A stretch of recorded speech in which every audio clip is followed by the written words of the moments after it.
Top quality और consistent performance के लिए सिर्फ सिल्वर पंप्स। टॉप क्वालिटी और कंसिस्टेंट परफॉर्मेंस के लिए सिर्फ सिल्वर पंप्स, नाम याद रखना।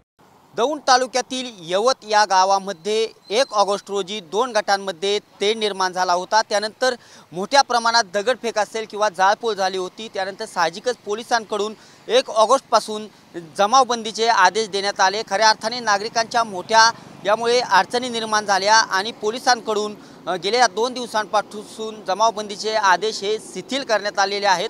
आपण पाहू शकता की आज सकाळी 6 वाजल्यापासून 11 वाजेपर्यंत एकंदरीत ही बाजारपेठ ही खुली राहणार आहे। जमावबंदीचे आदेश यावेळी शिथिल प्रमाणात राहणार आहेत आणि खऱ्या अर्थाने 11 वाजल्यानंतर जमावबंदीचे आदेश हे कायमस्वरूपी असणार आहेत।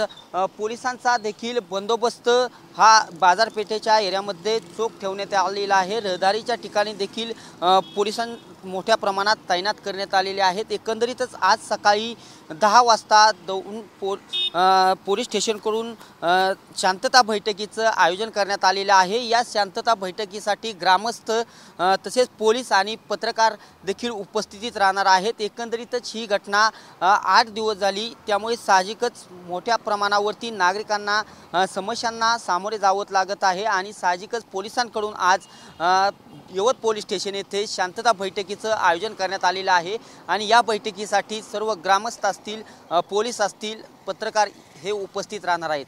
कॅमेरा पर्सन नागेश मर्डेसह मी दीपक कापरे, TV9 मराठी, यवत।